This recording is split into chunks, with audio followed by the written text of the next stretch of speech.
exam, getting admission into MPI is, as we said, a big probability issue, because over here only we have 50 students and there will be many more who will be appearing, and from all that there may be 20 students taken. If even 20 students do not make it up to the mark, even less than that, so we will give our best, we will give our best attempts. Please do not classify topics looking at the paper. Any question from anywhere of these three books can come. You have to prepare yourselves thoroughly. The difficulty level of the question paper may step up with this program introduced by the institute, which was not there all these days. So really prepare yourselves and enjoy the whole thing. Forget about all those. की खूप मनापासून अभ्यास करा आणि enjoy करा ही सगळी process. व्यायाम केला. 43 if you want to start. 43, yeah, let us start. Just like after we exercise, we sweat out and we get that runner's high, we feel extremely good. Like that, even after studying very high, you feel extremely good. Your self-image is really, really elevated. You feel good about yourself. You feel nice about yourself. So take that feeling. That is also very important. Okay.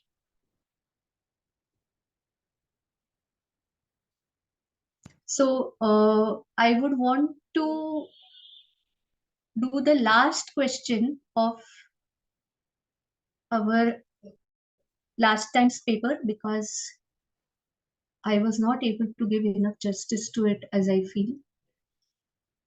So that was our earlier paper, 23rd January paper.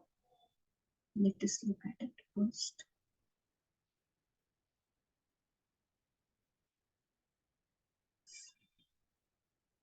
How many of you have already gone through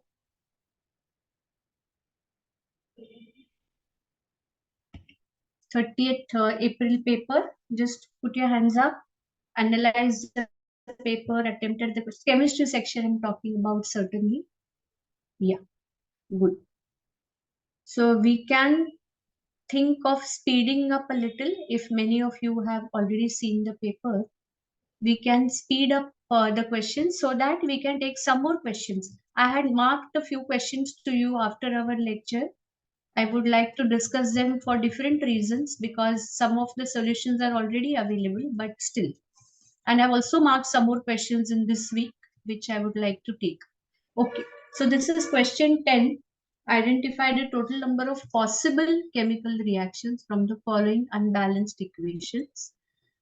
As we know, the reasons for a reaction to be possible or no, one is the reactivity series.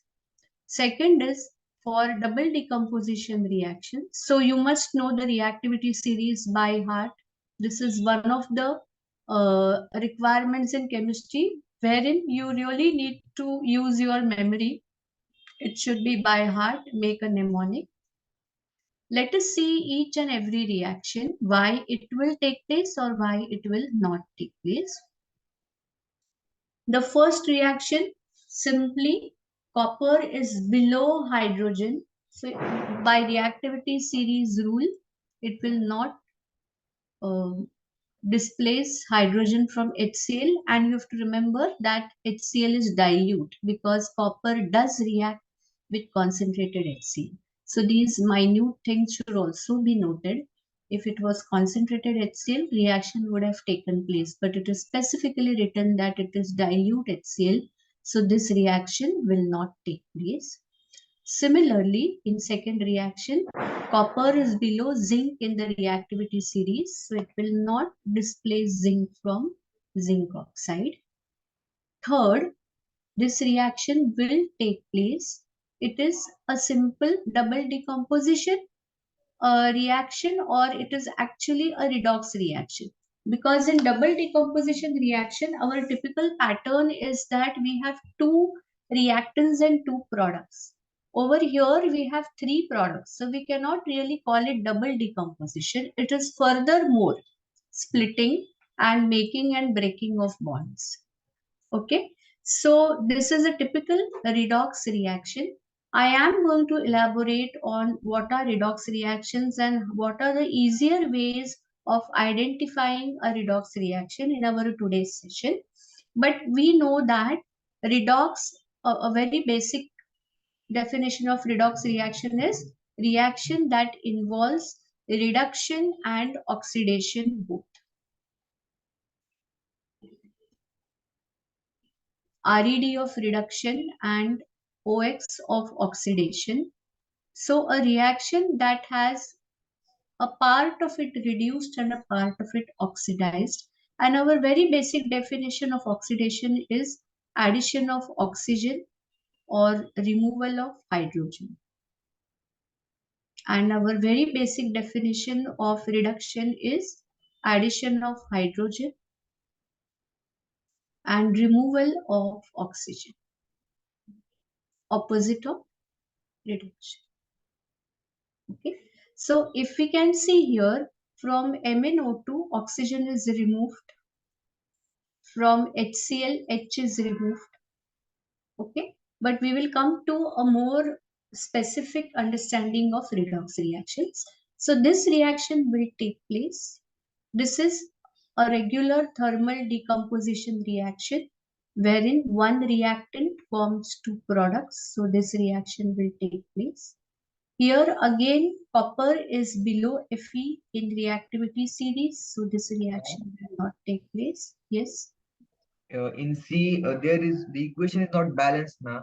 Means It is not balanced, and it is very clearly given in the question that in the following unbalanced equations. So here, whether the reaction is taking place or no is not dependent on whether it is balanced or no. We have to focus on the chemical aspect of it.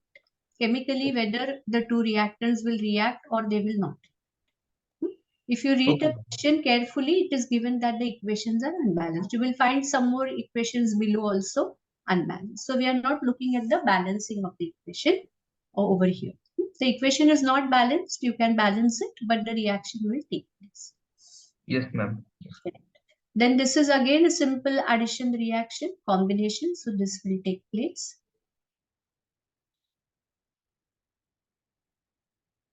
And 8 HbA4. G is skipped because we use G for gases also. So to avoid confusion, probably naming G is skipped. This is again okay.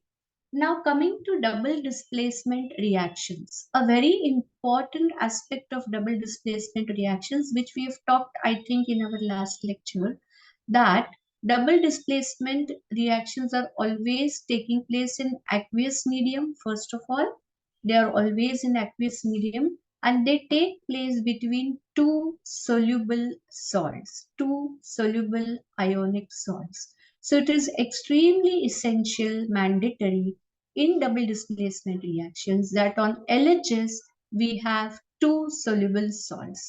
And if we all know the signs, downward arrow indicates precipitate or insoluble substance. So if BaSO4 is an insoluble substance, then we cannot have a double displacement reaction in these 2. This is in fact a possible reaction written reverse.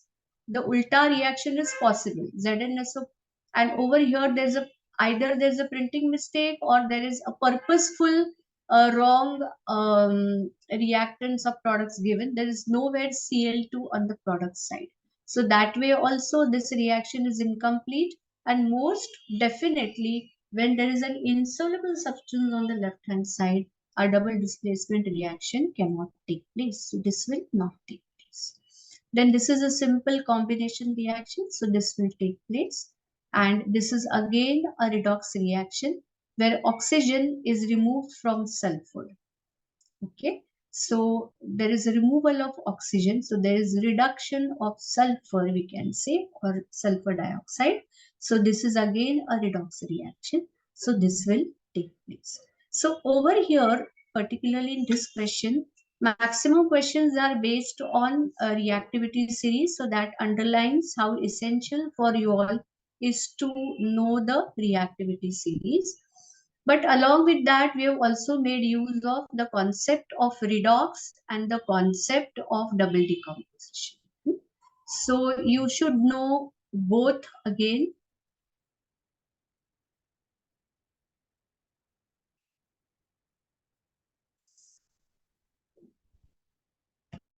So that was our paper of 29 January. Now let us quickly switch to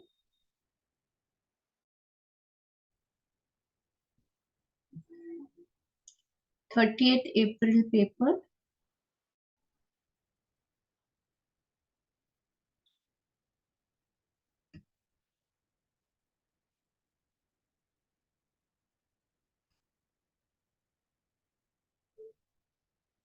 With the theme that we are going, I think we can speed up 30th April paper for some questions. In some questions, I wish to elaborate a little on the theory. So let us see how much time left on us, and then we can accordingly decide what more we can take. A very important uh, tip, what I felt what Sunil sir gave was that we have to remember that this particular exam is to show your eligibility in every section. So it is very important that you solve minimum five questions in every section correct. So accordingly, please manage your time cleverly. Sir has elaborated enough on it. I will not want to say anything more. But take that point as a red alert in your mind. Okay, the first question of 30th April, 1 mole of potassium chlorate. Now, the basic requirement is you must know the formula of potassium chlorate. This goes back to standard 8, wherein we have revised many cations and many anions, particularly the what we call complex anions or polyatomic anions which have more than one elements in it. So chlorate is ClO3, and ClO3 will break as Cl and O2. Then you must know what is the decomposition of KClO3, what it will give. It will give KCl and O2. Balancing is very, very easy. Now, when we balance, we know that 2 moles of KClO3 give 3 moles of oxygen. So 1 mole of KClO3 will give 1.5 mole of oxygen.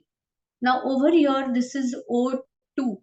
So please understand it very, very clearly that whenever we are thinking of molecular oxygen, molar mass should be taken as 32.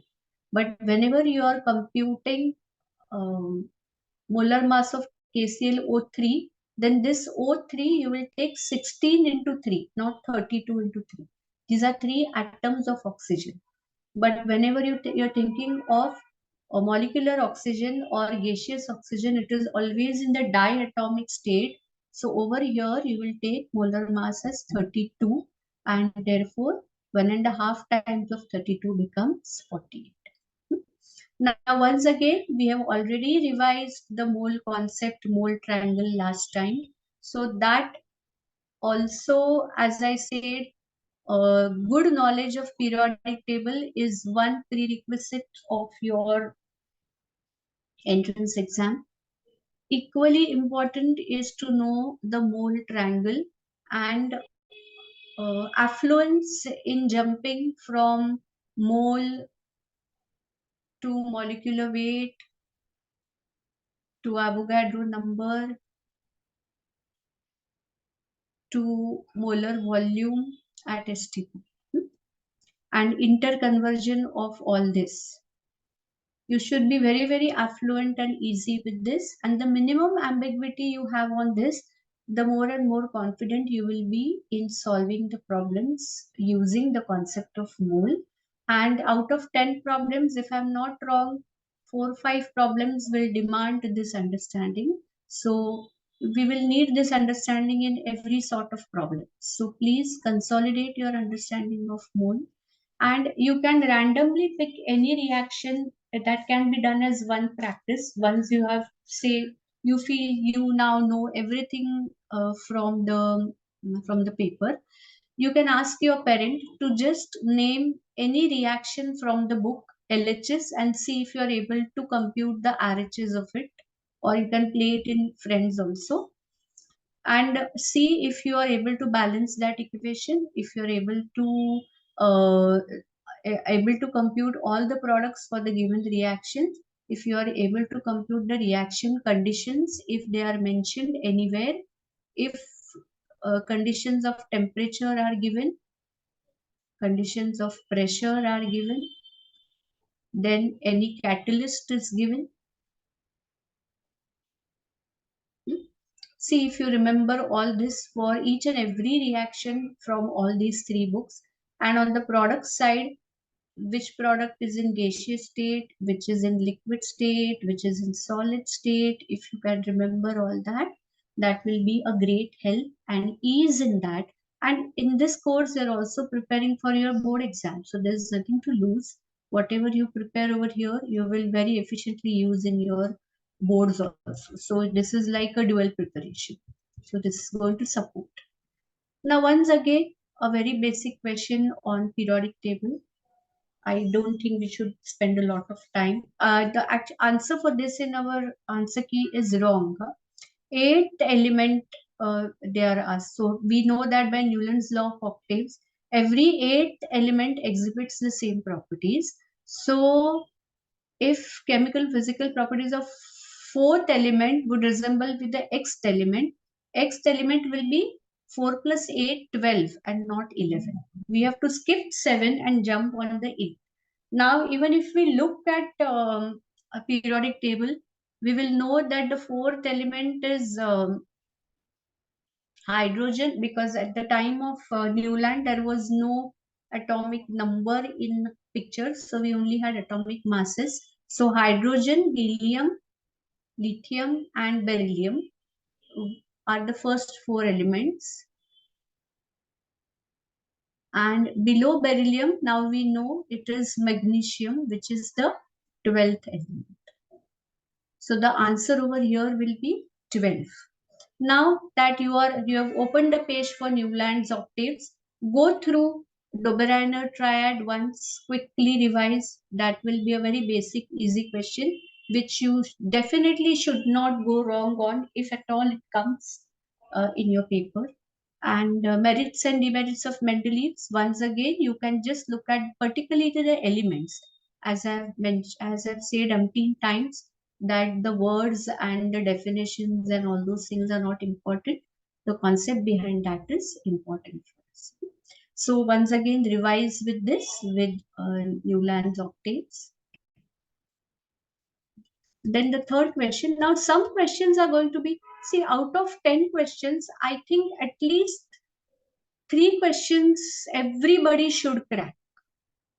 If you have done little bit of work also, and if you are going very consciously, then out of 10, at least 3 questions everybody should get. So the cutting edge is going to come with the next 2 questions. And once again, if you wish to take a risk, you can keep some very dreadful portion for option. Because if you look at the whole expanse, the most important things you should not put for option, like mole, periodic table, types of reactions, etc. But out of some other areas, if you wish and you are really afraid of some area, then you can put that for option, because at the most 1 or 2 questions from that topic can come. But then you should be very sure that you will not need to skip any question from the remaining topics. If you keep any topic for option, for example, in chemistry, if you are afraid of organic option में मत रखो, वो यहाँ वहाँ आएगा. But metallurgy or some all those things na, industrial chemistry and all that. If you wish, if you can keep it for option, not more than 1 or 2 questions will come, but then the remaining topic should be 110% okay. Now the third question is again very simple. Total number of atoms. So see, the first three questions were quite simple. So three questions are going to be simple. If you have prepared little bit also, three questions should not be a problem. Out of the remaining 7, you should be able to choose your best 3 to 4. तो काम हो गया. 7 question तक अगर आप confidence लेके जा सकते हो अपना, तो if more than 25 students get 50% above, probably the institute may have to rethink on the cutoff or increase the batches. But I think if we go a little cleverly, 50% cutoff is not that difficult. That is clearly you're allowed to go half paper wrong. Look at it that way. Clearly you're allowed to go half paper wrong. That is a big relief. K2Cr2O7. Again, you must know the formula. Potassium dichromate. You must know the formula. And they are asking the total number of atoms in the formula. So simply K2Cr2O7, 2 plus 2 plus 2, 2 plus 2 plus 7, 11 atoms. So molecular formula should be of all the compounds that are mentioned in the books here or there, anywhere. Go surf through the book, even if for some compounds the name is written but the formula is not written, compute it from here or there and keep it in your mind. We will use it and we will say कि book में ये word आया है ना, तो इसका formula आपको पता होना चाहिए. तो हर compound जो book में mention हुआ है, ensure that you know the molecular formula of it. And if it is asked in moles also, in 1 mole there will be 2 moles of potassium. As I said, this question can come like this also, that in 1 mole of potassium dichromate, there will be how many moles of oxygen atoms? Then it will be 11 moles of oxygen atoms. Understand that also. Ma'am, Yes. how 11 moles of oxygen atoms have Sorry, not 11, 7, 7, 7. I'm so sorry. 7 moles of oxygen atom. Yeah, very sorry. Then next, what volume? Okay. Now this particular question demands one good piece of understanding. What volume of oxygen gas would be required to react with nitrogen monoxide gas to produce 500 ml of nitrogen dioxide gas under similar conditions of temperature and pressure? We all know that. I'm putting it in very, very brief. Those who can understand, they will become very comfortable with these kind of questions. We all know that at STP, 1 mole of any pure substance, gaseous substance, 1 mole of any gas will always be 22.4 liters. So any gaseous pure substance at STP is 22.4 liters. Suppose I make the pressure, instead of 1 atmosphere, I make it 2 atmospheres. Will the compression, and I have gas A and gas B, both showing 22.4, 22.4 at STP. If for the whole system, I make the pressure from 1 atmosphere to 2 atmosphere, the compression will be for both the gases same. If the pressure is doubled, volume will become 11.2, 11.2 for both.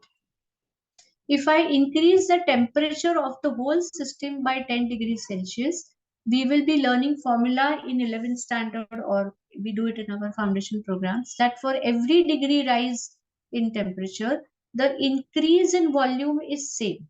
So whenever we are changing the temperature pressure conditions for the whole system, the effect on the volume of the gases is going to be same for all the gaseous reactants and products. So under similar conditions of temperature and pressure, if we are looking at reactions which have only gaseous reactants and products, we have a very simple equation of their quantities.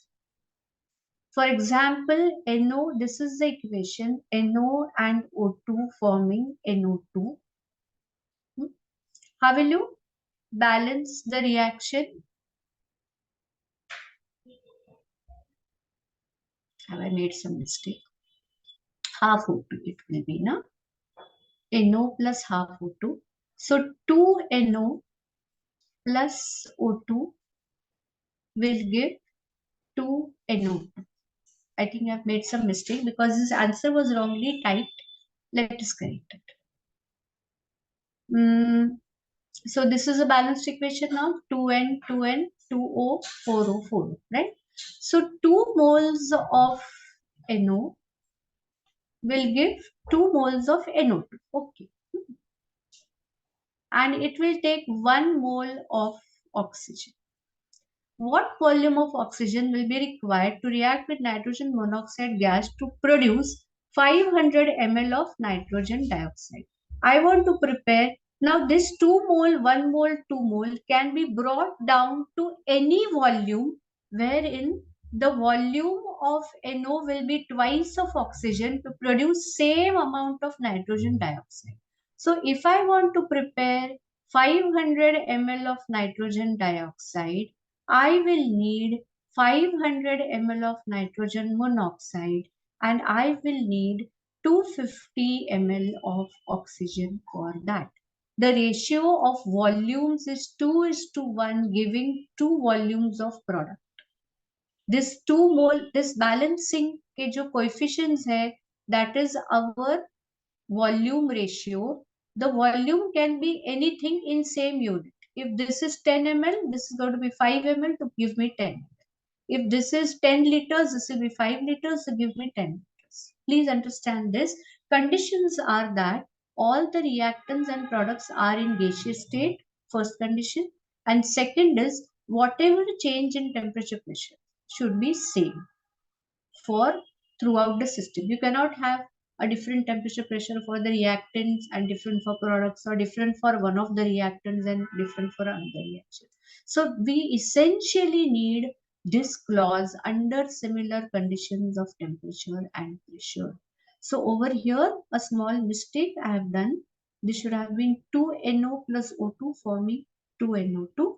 So instead of 250 ml here, we need 5. Answer is not wrong. Eventually, we are needing 250 ml of oxygen gas. So that answer is correct. But in the method, I have made a small mistake.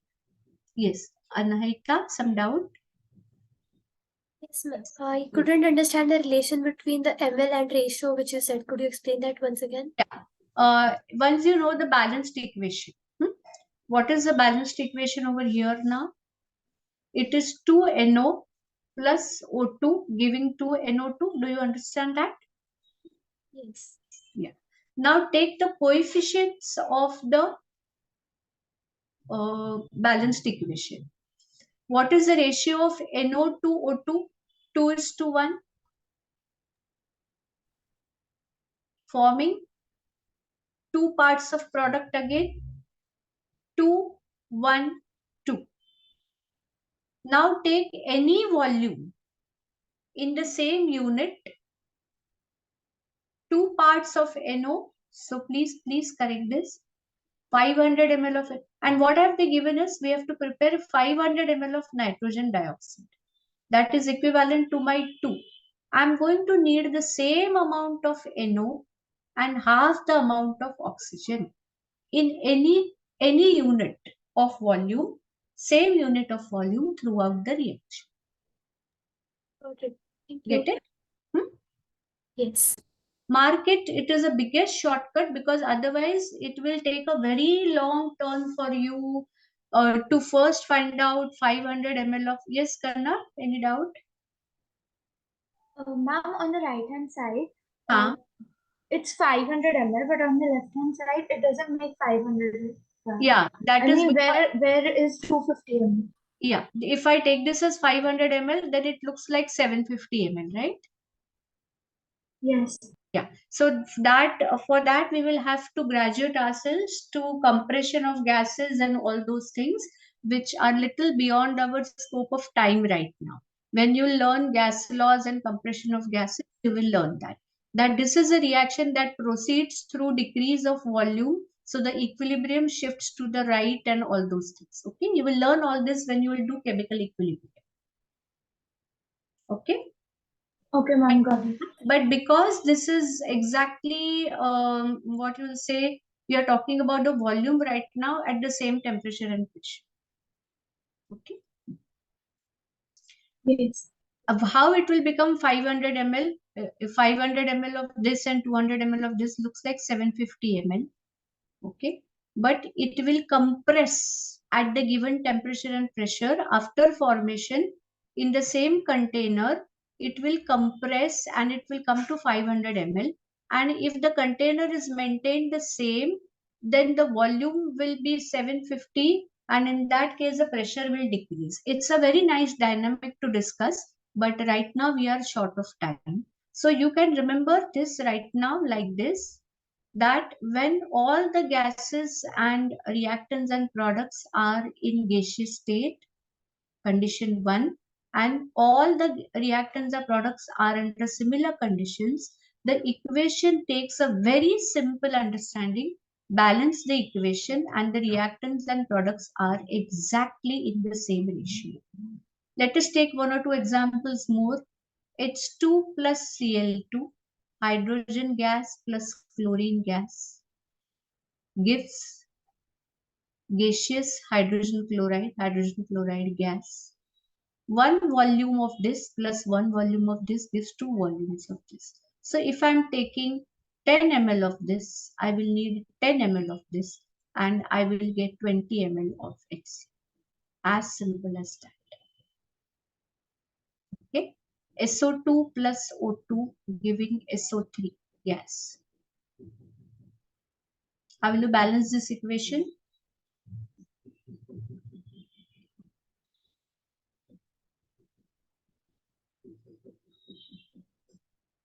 Two times SO2 and 2 times SO3.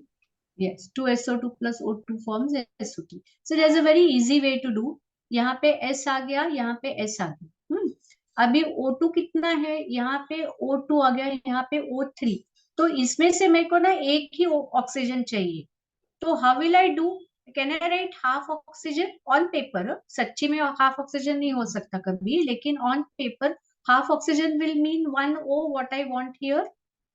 So SO2 plus half O2 gives me SO3. Now this is balanced, but this is not, this is a fractional equation which cannot be the final format. So what I do simply, I multiply the whole equation by 2. I get 2 SO2 plus O2 gives me 2 SO3. Is it balanced now?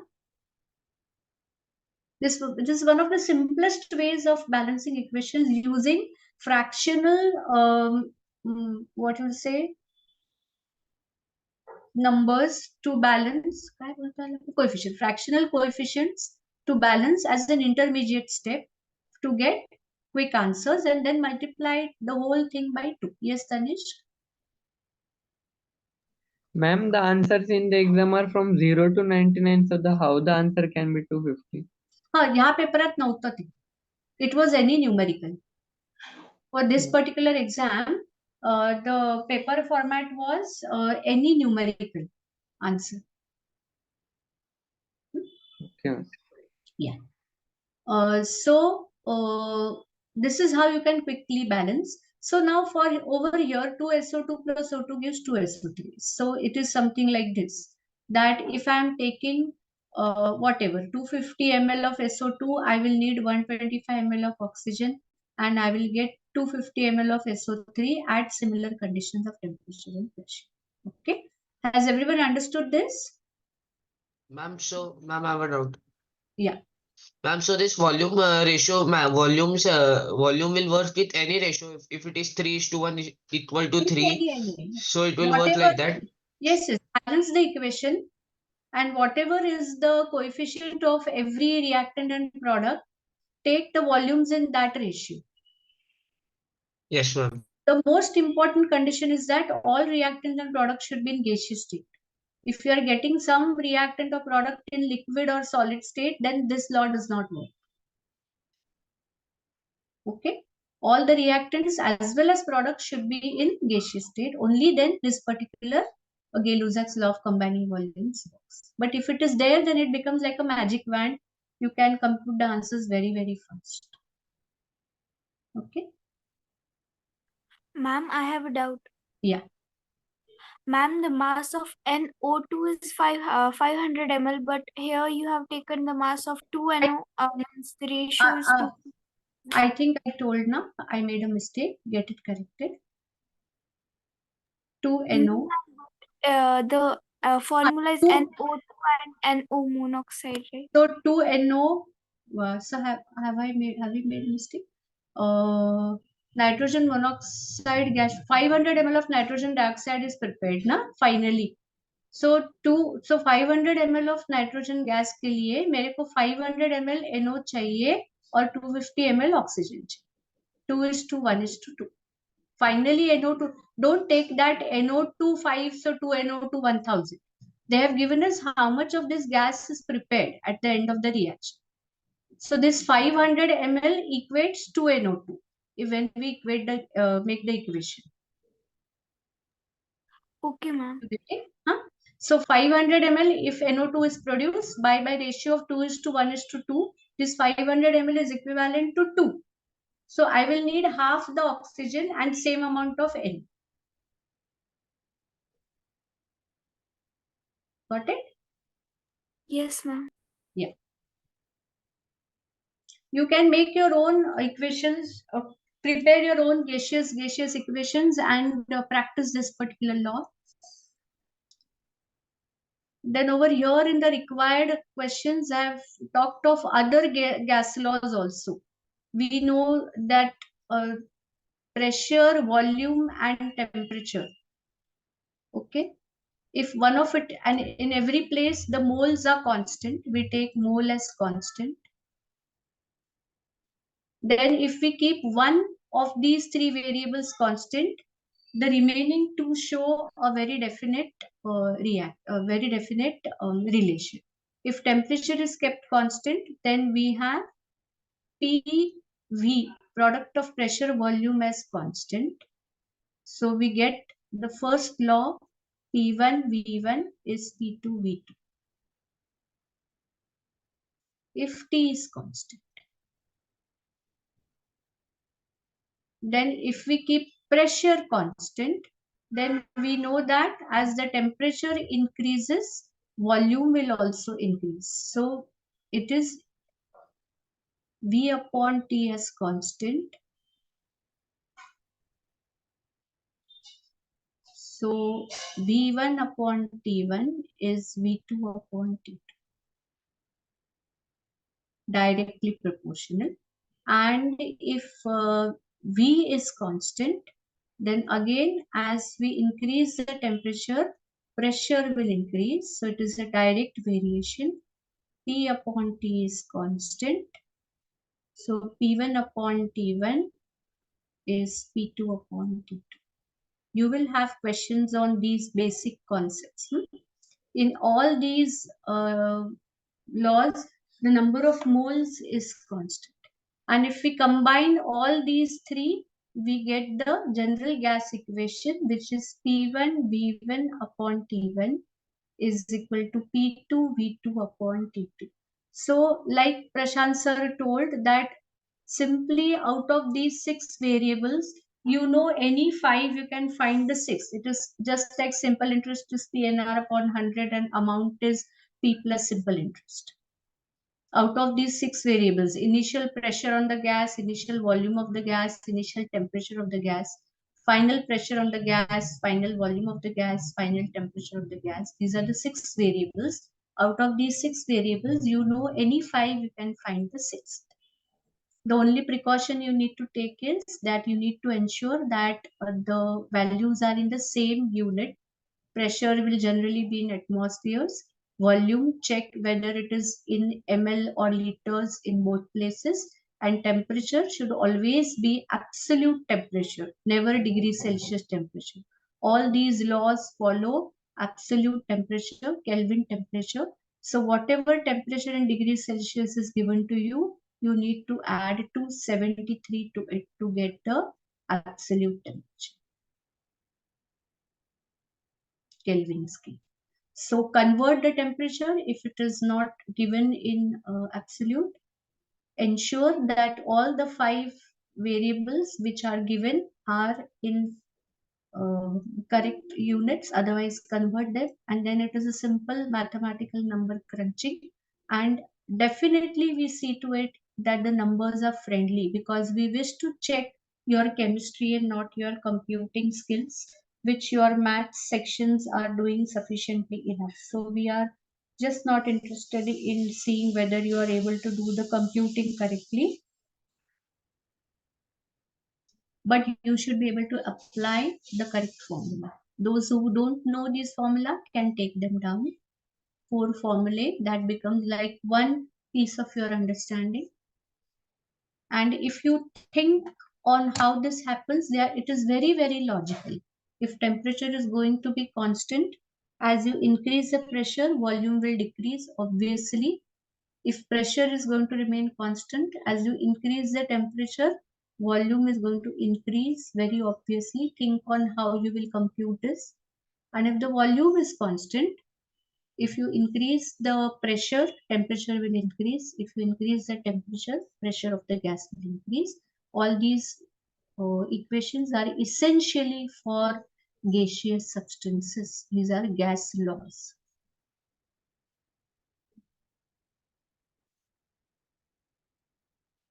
I'll wait for a couple of minutes. Those who don't know can take them.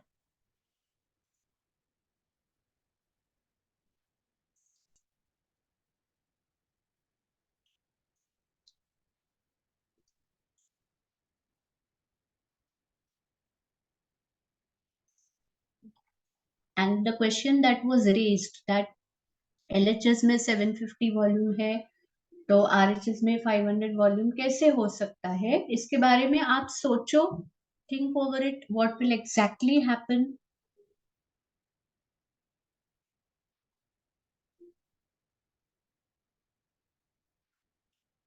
The condition is that at similar condition of temperature and pressure, the volume will be 500 ml. But if the container is showing certain volume, what will happen to the temperature and pressure? Think over it.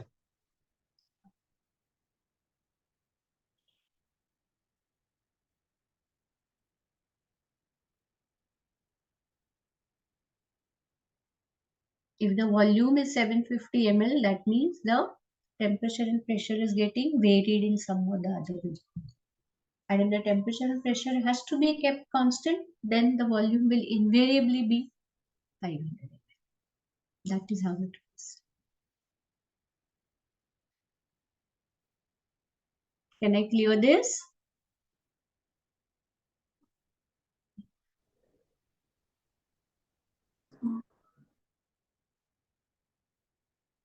Can I clear this? I like if you keep your cameras on. I don't like to teach to black squares रे. तोंड बघू देत ना तुमचे. Exam मध्ये आम्ही येणार 28 जानेवारीला, मग आम्हाला दिसू देत की तोंड कोण होती आमच्या समोर ती. You are not going to put a badge on your head ना. I am Kanak Sarda, I am Madhura, I am Ayushi. Who is this Galaxy TBA? Please, tab A, please put your name. Please come in with your names and please put on your cameras. We will be there at the center on 20th January, so we may be able to identify a few faces. You're not going to come with your name badges, no? Then how will you feel if I keep my camera off? Akashvani हो रही जैसे आकाश से chemistry आ रही है. Keep your cameras on, no? I don't think that costs you something more. Okay, can I clear? I take it as yes, and we go ahead.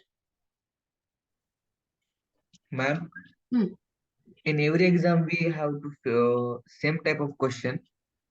What do you mean? Means this question on this gas laws. नहीं नहीं अजिबात नहीं. There is no pattern. No Okay. pattern is a pattern. So please don't try to analyze the past 3-4 papers कि हाँ last year के paper में 3 questions या अभी जनवरी के पेपर में 3 questions ऑर्गेनिक पे आए हैं, 2 मोल पे आए हैं, 2 केमिकल रिएक्शंस पे आए हैं, उसमें से कुछ भी नहीं आएगा या सेम भी आएंगे या पूरा अलग भी आएगा. पूरा पेपर केमिकल रिएक्शन पे भी आ सकता है, पूरा रिडॉक्स पे आ सकता है, because Khatri sir sets the paper and he believes in no pattern. That is exactly what we are looking at, that you should be thoroughly prepared. See, the competition is tough and we want real geniuses with us, not smart workers जो सिर्फ exam के लिए prepare कर रहे हैं in that pattern. We want those children who are in and out prepared. कुछ भी पूछो, इतना skeleton दिया हुआ है, 8, 9, 10 SSC, CBSE, ICSE, anything from this. We want you to be thoroughly prepared with definitely nothing outside these 3 textbooks will come. But as I told you, if you look at the question and navigate it to the theory, you will be surprised to connect the question to that theory. Oh, is theory पे ये question आ सकता है. Oh my God, we can never think of this type of question on this theory. But if you look at the theory carefully, this is what usually happens. Parents come to us saying that ये question syllabus के बाहर का था. So we need to take them to that theory and tell them if the child has understood this theory, he should be able to do this question. That is why I'm telling you, navigate from the question to the theory and then build your understanding कि ये theory पे ये question आ सकता है, उस हिसाब से theory पढ़ो. So when you read the theory, think of the various questions of our type that can be asked on that theory and not your board exam type preparation. Change the way, change your glasses of reading. Theory वही है, but questions will be completely out of the box, which you may not imagine. Okay, now total number of acidic radicals among the following. What are acidic radicals? Radicals that will be a part of the acid. So definitely acids are H plus. So these radicals will be anionic radicals. They coupled with H will give us acids. So all the negative radicals, like this will give us phosphoric acid, H3PO4. This will give us HF. This will give us HCl. This will give us HBr. This will give us H2SO4. And all the positive radicals will give us bases because they will join with OH minus to form a base. So this will give us a base, NH4OH. This will give us FeOH twice. This will give us ALOH thrice.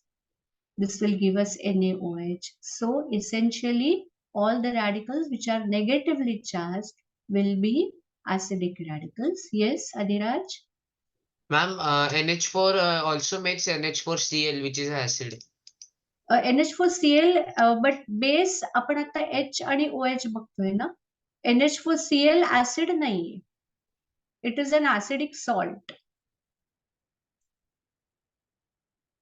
Ma'am, so don't we consider the salts in this? Not when you are looking at acidic radicals.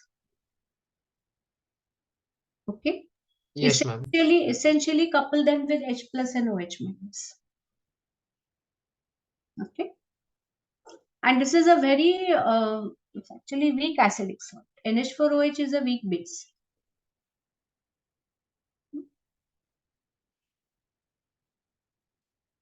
So while finding acidic radicals and bases, connect it only to H plus and OH minus. Okay. Right. So we have these many acidic radicals. So we have also revised basic radicals. Again, this is a reference that I'm giving. You have it in your 9th standard textbook. List of all cations and anions and radicals. What are the different cations and anions and their names? So once again, even if you feel you know most of them, at least look for the rarer ones like chromate, dichromate, What are their formulas? Perchlorate, chlorate, thiocyanate, whatever odd anions and cations names are given, revise them, because we may use some of these names maybe simply to check whether you are able to write that formula. Like sodium thiosulfate, are you able to do it? Are you able to compute? If it is there in the book, if it is not there, don't. But look at all the list of cations, anions, and check that you know the names and you know their charges. You know their charges. Okay. And if you don't know their charges, there is a way to compute. I am going to brief it today. I hope we get time. Okay, so let's move on to the next. Okay. Now over here, yeah, this is a place where we can look at some things. Redox reactions. As I discussed, the most common definition of redox reactions is the reaction where one of the reactant undergoes oxidation and the other goes reduction. Oxidation is addition of oxygen, reduction is removal of oxygen, or reduction is addition of hydrogen and reduction is removal of oxygen. Let me take a very simple reaction.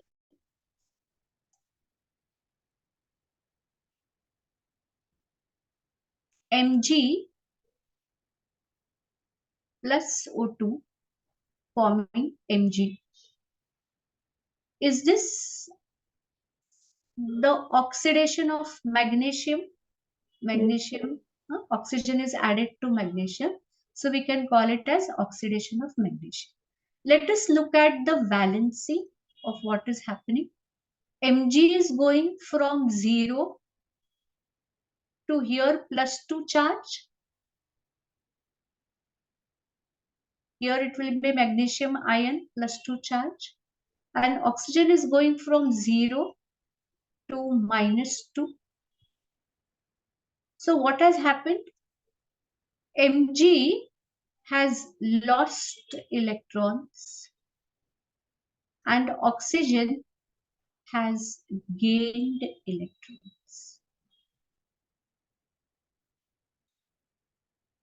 A very simple definition of redox is oxidation is loss of electrons, reduction is gain of electrons. Oil rig rule.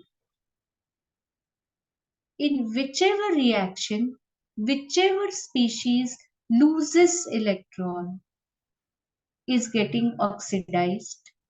And of course, we have to, when we balance a particular equation, there are two types of balances. One is the mass balance and another is the charge balance. The total number of electrons lost should be the total number of electrons gained at the end of the reaction. We cannot say here कि Mg ने दो, अभी इसका balancing कैसे होएगा? 2 Mg giving plus O2 to give 2 Mg. तो एक Mg 2 electron देगा. Every oxygen seeks 2 electrons. So for 2 oxygens, we will need 4 electrons. That is why we need 2 magnesium ions to satisfy one oxygen molecule. So totally how many electrons are lost by Mg? 4. How many electrons are gained by oxygen? 4. So is the electron charge balance done? हम लोग ऐसा नहीं बोल सकते कि Mg ने 2 electron दिया, oxygen ने 1 ही लिया, बाकी का इलेक्ट्रॉन किधर गया? हवा में उड़ गया. नहीं, या ऑक्सीजन को 4 इलेक्ट्रॉन चाहिए था, Mg ने 2 ही दिया, बाकी का इलेक्ट्रॉन कहाँ से लिया? ऑक्सीजन ने हवा से लिया. Not possible. The charge balance has to come from the reaction. So that any reaction has to be mass balanced and charge balanced. So essentially, in a redox reaction, if one species is losing electron, there has to be another complementary species which is taking same number of electrons. Such reactions are called as redox reaction. So here, if magnesium is undergoing oxidation, oxygen is undergoing reduction in terms of gain of electrons.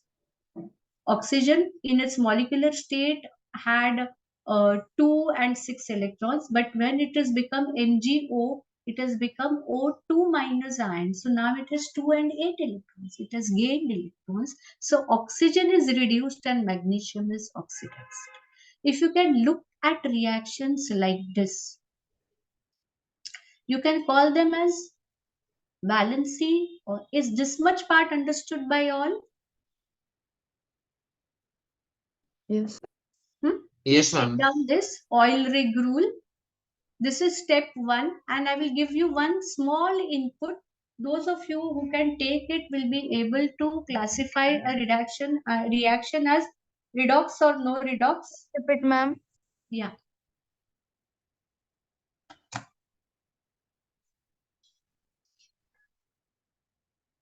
Oxidation is loss of electrons, reduction is gain.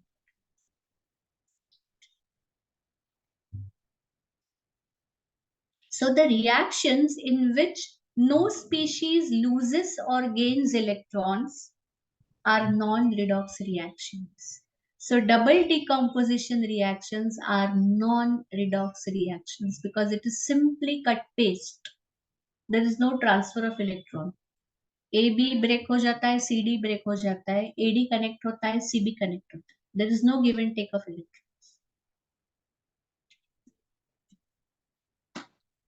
So if it is a DD type of neutralization reaction, any neutralization reaction is never a redox reaction.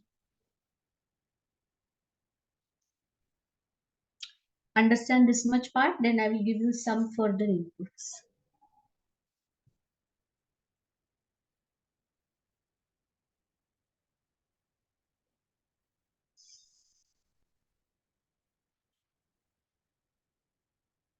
Quick ways of identifying whether a reaction is a redox reaction or not.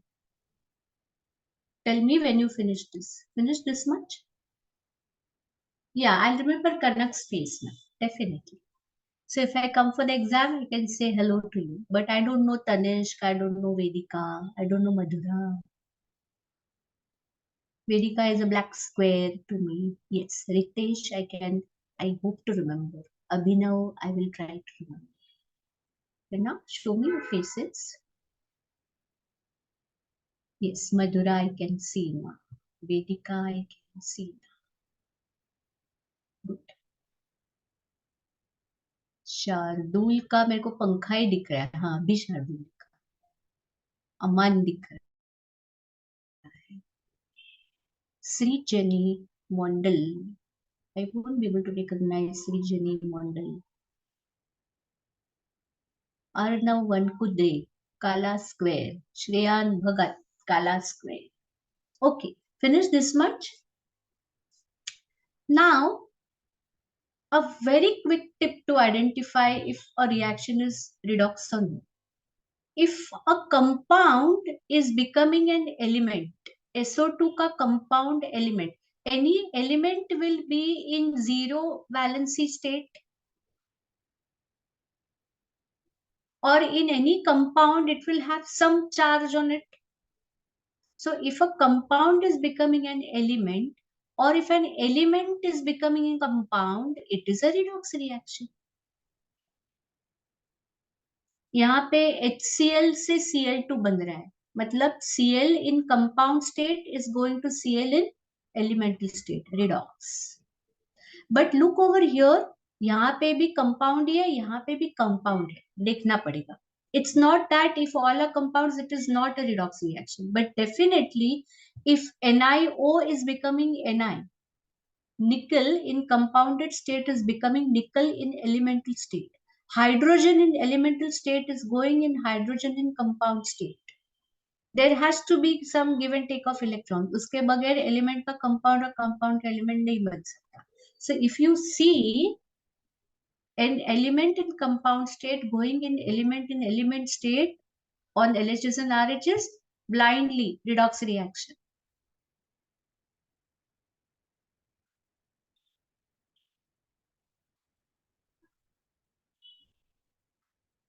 But look over here, NH3, HCl and NH4Cl, all are compound.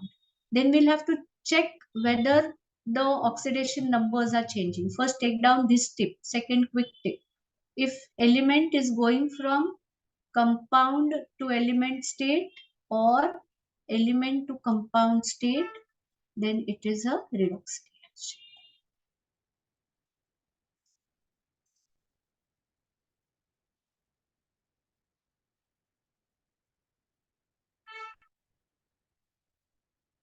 And now the final knock. There are some elements that show, now we use the number we use the term oxidation number or oxidation state and not valency. There are some elements which show a fixed oxidation number. It never changes. Which are these elements? Elements of group Oxygen and hydrogen. all elements of group 1, group 2, not oxygen and hydrogen. All elements of group 1 will always show 1 plus oxidation state. Group 2 will always show 2 plus oxidation state. Group 13, you can right now take, there is some exception, but you can take by and large 3 plus, boron, aluminum. But okay, let's not take this. Group 1, group 2 le lo. 13 to 17. Group 13, 14, 15, 16 and 17. Elements of these groups, they can take multiple oxidation numbers.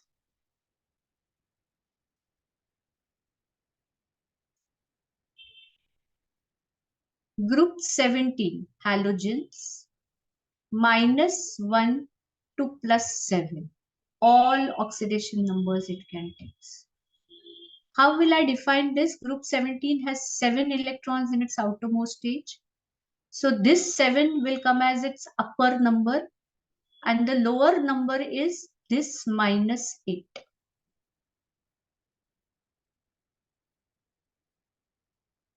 So group 16 has 6 electrons. What will be its range of oxidation numbers?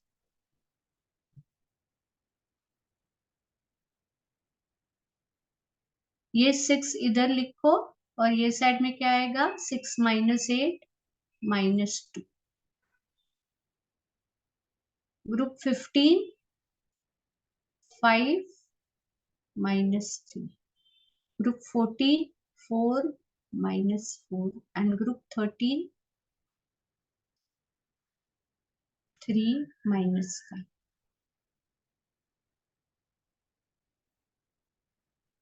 Any element from this group can never have an oxidation number more than 3 or less than -5.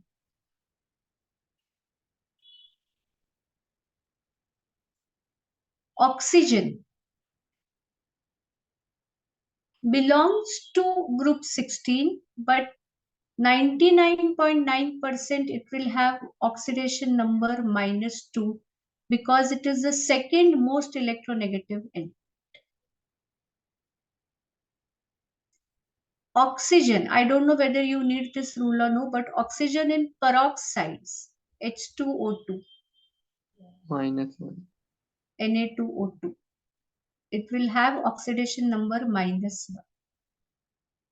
And only in one compound, OF2, where it combines with an element more electronegative than it, F2 becomes -2 and therefore O becomes +2. But you can forget this, we will not ask this to you because this is a special experiment.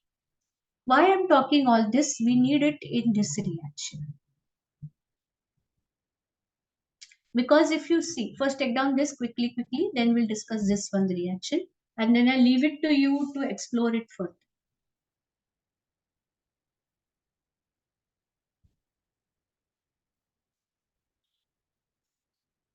Group 1 and group 2 elements will never change their oxidation number. Any element of group 1 blindly, it is +1. Any element of group 2 blindly, it is +2. Hydrogen will also show more than 1. Suppose it is HCl, then it shows +1 because Cl is -1. But if it is sodium hydride, then Na is +1 and H is -1. And if it is elemental hydrogen, any elemental in the elemental state, it will always show 0 oxidation. No need to think. Ma'am, Hmm? ma'am, I was not able to understand this, what you told about oxygen. Like, Oxygen, even though it is to belonging to group 16, it never takes this whole range of oxidation numbers. why Okay. this? Like, Because it is the second most electronegative element. We don't have time to explore all this right now. I'm giving you some quick hacks. okay, okay, ma'am. So for oxygen, remember it will always be -2, except for peroxides, it will be -1. But I don't think we will even ask you this peroxide. If at all it is there in some ICSE book and I've missed out on it. But oxygen, take it as -2 always. Okay, ma'am. Thank you. Okay. Group 1 always +1, group 2 always +2, and then the remaining we have to compute. Let us, so if you've understood this, we move to this particular reaction. Now over here, how do I find whether this is a redox reaction or no? Because अपना element compound वाला rule यहाँ पे नहीं चल रहा है कि left hand side में भी सारे कंपाउंड्स है, राइट हैंड साइड में भी सारे कंपाउंड्स है. तो कैसे पता चले ये double decomposition reaction? Can I rub this all if you've taken it down? Yes, ma'am. Yeah. So now if it is a typical double decomposition reaction, like NaOH plus HCl or NaCl plus AgNO3, then it is simply mix match. Na is +1, Cl is -1, Ag is +1, NO3 is -1. Even if it crosses, we get NaNO3 and AgCl. There is no given. Na is still +1, NO3 is still -1, Ag is still +1, ACl is still -1. So even if you see a cross, this is not a redox reaction. Any double decomposition reaction is never a redox reaction. Take it down as another rule, simple rule. Then come over here, Ca is +2 here. In calcium oxide also it is +2. CO3 is -2, it is broken down, but if you look at oxygen, it is -2 here, -2 here. So this is not a redox reaction. Look at CaO, CaO is twice, it is +2 here, it is +2 here also. NH3 and HCl, Cl is -1 here, it is -1 here also. So this is not a redox reaction, though there is a combination. But this is a combination reaction where an element is becoming a compound. So this is a redox reaction. Here, this compounded oxygen is becoming elemental oxygen. So this is a redox reaction. Yes, Sumit? How do we understand that in this compound the oxidation state is +2, +1, etc.? Yeah, as I said now, yeah, put your hand down. Over here, now H, as I said, will always be +1. In a compound, the element written on the left hand side is less electronegative, written on right hand side is more electronegative. So when H is on left hand side, it will be H plus. And do we know the valency of ammonium, NH4 plus?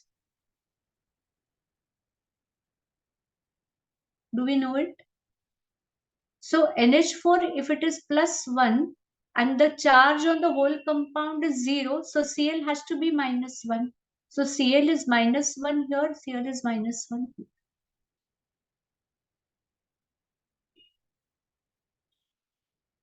And now in NH3, N is more electronegative. So this is one exceptional compound where the more electronegative is written on left hand side. N is -3, H is +3. If you know about the electronegativity, F is the most electronegative, then O, then N. And then all other elements. Always remember this all. F is the most electronegative element, second electronegative O, third electronegative N. So N is more electronegative than any other elements except O and F. Then H, if it is plus, it is +3, N is -3. In NH4 plus, H is +4, N is -3, so the overall charge is plus. And then if NH4Cl is 0, Cl has to be -1. So there is no change in oxidation. But now, look over here. FeSO4 and Fe2SO4 thrice.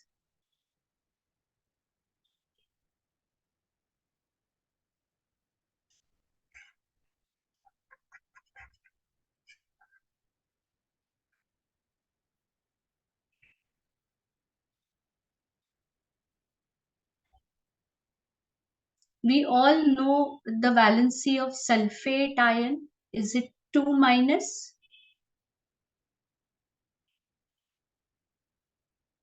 If the formula of ferrous sulfate, FeSO4, is FeSO4, what does that mean? SO4 is 2-, so Fe has to be 2+, because the compound on the whole is 0 charge. And look at it over here, Fe2SO4 thrice. How do we form the compound?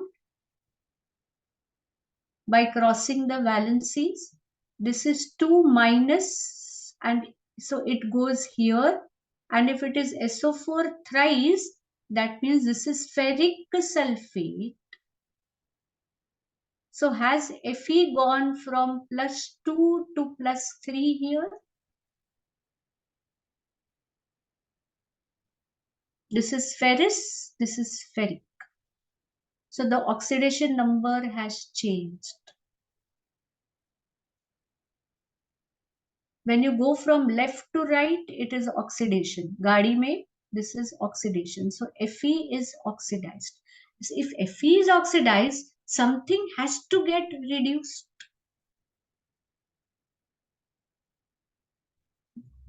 K will never change because we know its valency is always 1. O and H never change except in under in exceptional cases. So now the only possible element is Mn here and Mn here. MnSO4, SO4 is 2-, so Mn will be 2+ here. In KMnO4, K is 1+, O4 is 8-, because oxygen is always -2. So what is Mn? To keep it neutral or uncharged, Mn has to be +7. So Mn is gone from +7 to +2. There is a gain of electrons. So Fe is gone from 2 to 3 on the right hand side on the number line. The partner has to go on the left hand side in the number line, +7 to +2. That will show gain of electrons. Increase in positive valency is loss of electrons, decrease in positive valency is gain of electrons. So this is a redox reaction. For this one reaction, I had to discuss all these things. And because this reaction asked, either it will be given as a redox reaction somewhere in your book directly, from where if you remember and you are able to remember and put it. Otherwise, you can compute it this way. So remember the ground rules, oil rig rule. Let us put them all together again. Wherever there is a loss of electron, that species gets oxidized.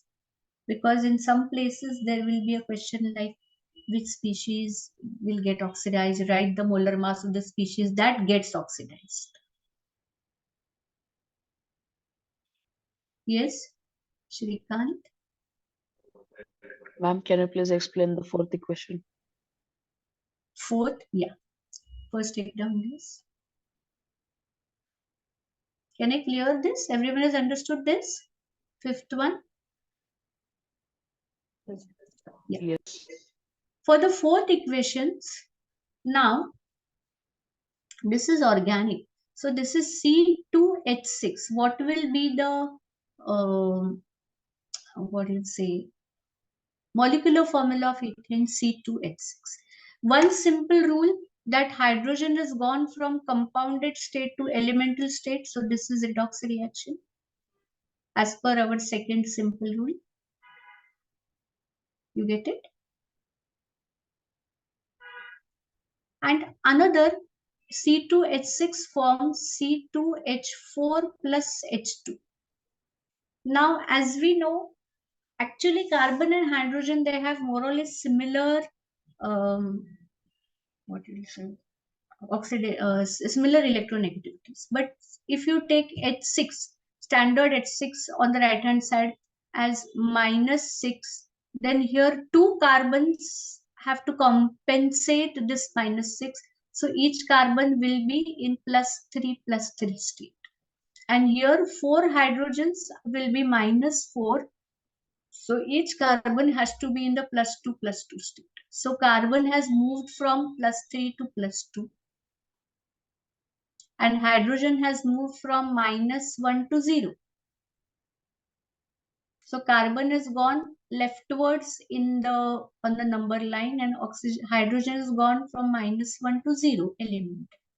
So hydrogen is oxidized here and carbon is reduced.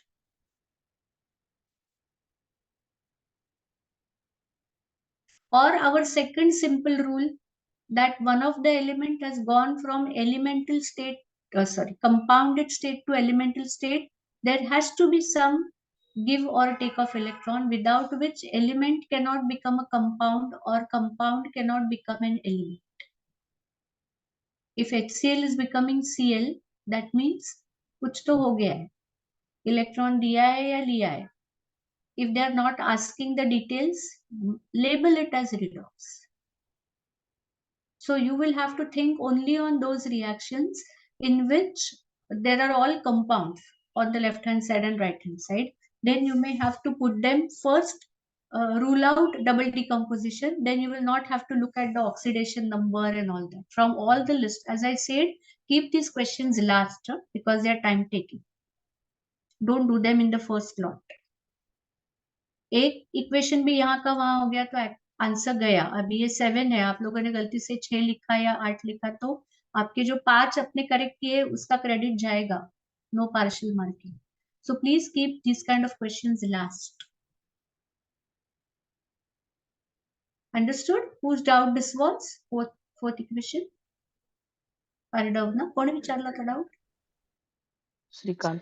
Shrikant, कळलं का? हो ma'am. So is this aspect understood of redox? I think I've spent enough time. You can explore on it yourself. Number 1, oil rig rule. Number 2, element becoming compound or compound becoming element. Compound becoming element. Then number 3, when there are all compounds, if it is a double decomposition, it is never a redox reaction. And number 4, if there are all compounds, then you may have to assign oxidation numbers in which group 1 and 2 oxidation numbers are fixed. Oxygen is always -2, exceptions we saw. Hydrogen is -1 or +1, 0 in elemental state, of course. And then from group 13 to group 17, that can be variable. And of course, Mn, which we saw, it comes in D group actually. So even they will have variable valencies. But we know the remaining are fixed over here. K is always +1, O is always -2. So that helps us in finding the state of Mn. Here, SO4 is always -2. So that helps us in finding the state of Mn. That is how you compute oxidation index. It's very simple if you understand these ground rules. And always remember that if one element is getting, one species is getting oxidized, there has to be a complementary species that gets reduced. We can never have a reaction which has only oxidation or only reduction. If you're finding the species that is getting oxidized, but there is no species that is getting reduced, you're making some mistake. Either you're not able to identify the species that is getting reduced, or you're wrongly identifying some species getting oxidized. All right, so we move ahead.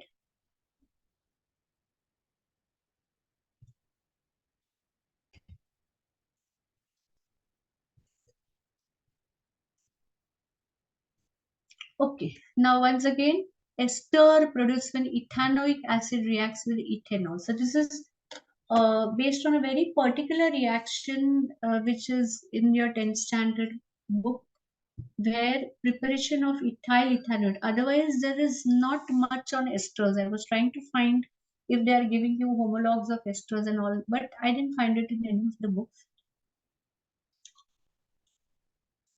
But this will typically tap your memory of this reaction. If you are well prepared with ethanoic acid, its colloquial name is acetic acid. So if you know this reaction very particularly, then you should know the structure of ethyl ethanoate. There are ways to compute these structures, but since that is not given, I would not want to unnecessarily scare you by discussing that point, how you determine the structures of esters. But I have just shortlisted, I found this table wherein the structural formula of the functional groups which are there for you are given. This is a table in the same chapter, I think. 10th standard, chapter 9, somewhere I found this table. So these are the different functional groups, wherein how you make that. If it is an alcohol, then you simply add OH. You convert the respective alkane to alkyl. So you know that how we make alkanes. The general formula is CnH2n plus 2. So what if C is 1, what will be H? Make the first 4 alkanes. I'll give you 2 minutes time. Alkanes with C1, C2, C3, C4.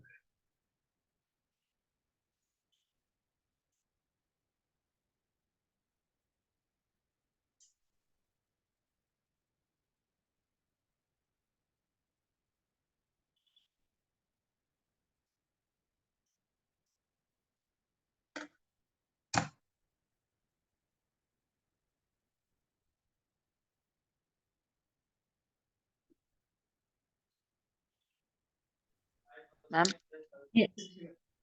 will you send this PDF on WhatsApp group? Which PDF? No, I'll This not. one. I'll not be sharing this on the WhatsApp. But you will get this chart in the book. The soft copies are there. I've given you the reference. Go to standard 10, chapter 9. You will find this table. I've taken it from the book only.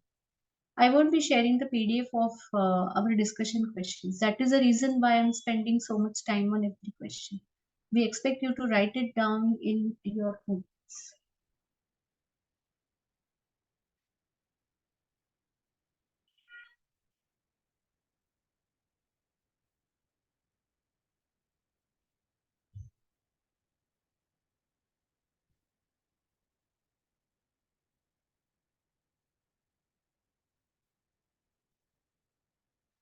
So what will be the first alkane? C1. Somebody? CH4.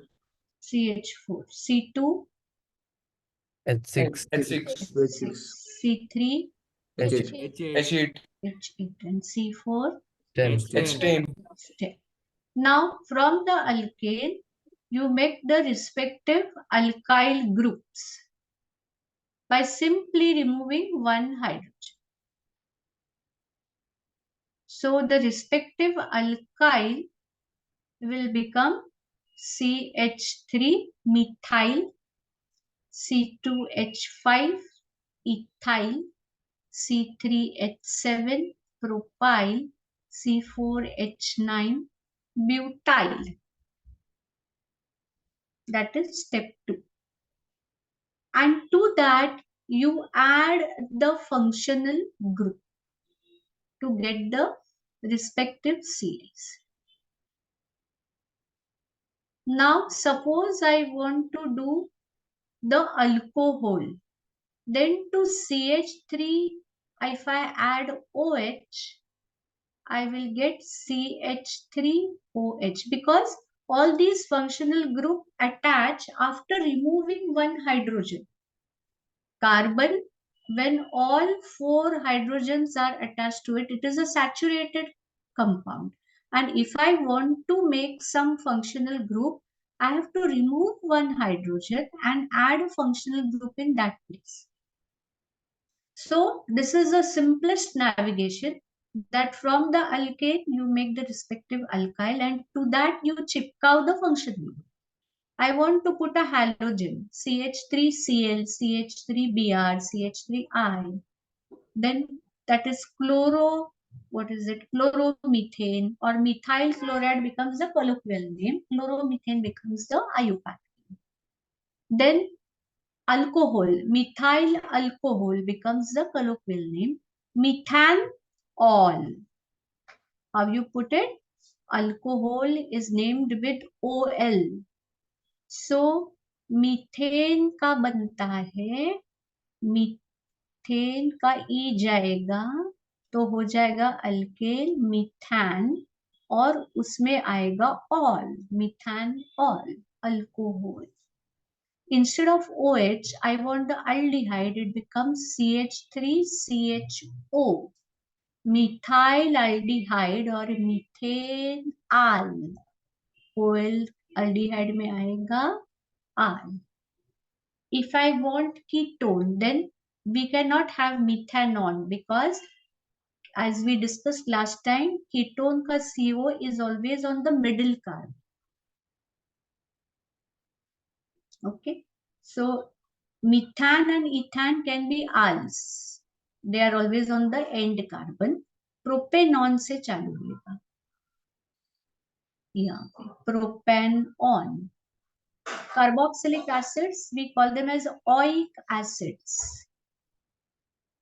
Okay, so HCOOH will be methanoic acid. CH3COOH will be ethanoic acid or acetic acid. Remember that the C of COOH is counted in the total number of carbons. So HCOOH has one C. So it is methanoic acid. CH3COOH has two C's. So it is ethanoic acid. This C is counted in the total number of, naming the root alkene. For ether, it is single zero, a single O, R dash. Two alkyl groups on two sides of the ether. So it will be like CH3OCH3, dimethyl ether. And for ester, it is COO and two alkyls on two sides. So ethyl ethanoate, methanoate, something like that. That is a name. And amine is again NH2. CH3NH2, methenamine, methenamine. Remove E and add amine. It is all there in your textbooks. Study it carefully and then you will be able to know the homologous series also. So here we are expecting you to know ethyl ethanoate. Ethyl attached, ethanoate here. So this particular reaction we expect you to remember because there are not many esters given. And then the question is very simple. So in short हमको पूछना है कि आपको ethanoic acid और ethanol की reaction याद है क्या, उसमें से क्या बनता है आपको पता है क्या, और उसमें से फिर जो बनता है उसमें कितने CH2 ग्रुप्स लगते हैं वो आप कंप्यूट कर सकते हो क्या? Will you be able to reproduce the structure of the product formed after the reaction of ethanoic acid and ethanol is what we want to ask you. But because we need to convert it into a numerical, we cannot ask you write the reaction of ethanoic acid with ethanol. So we will have to modulate the question in some format with which we will have answer numerical. But basically we wish to ask you whether you can reproduce this reaction and do you know the structure of ethyl ethanoate.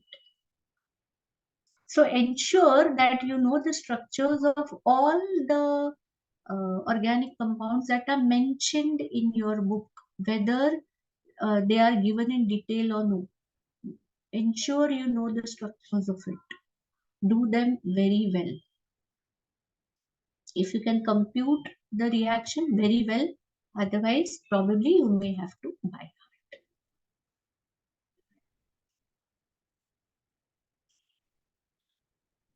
Now coming to the next question, study the following reactions, identify. So these are again the reactions in which we will check whether you are able to identify the unknown or not given reagent or product.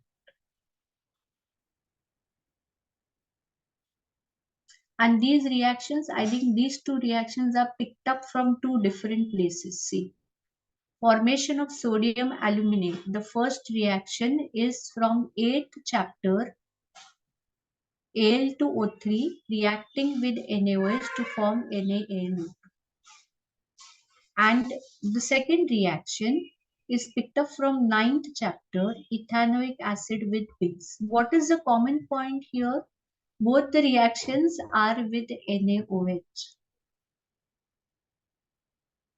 So as such, there is no relation of this reaction with this reaction. But do you recollect this reaction, how sodium aluminate is formed? Then you will be able to identify A. And then do you relate this? And then of course you should know the byproduct B, which is water.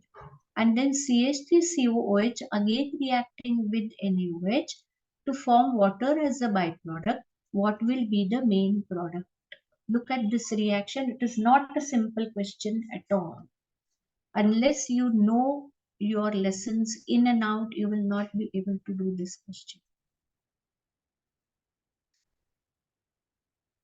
So what they are asking here is final C. So first you should be able to identify that this is NaOH. Is there any hint over here? Really speaking, no. Yeah, there is one hint that there is Na in the product over here. So A must have something of Na.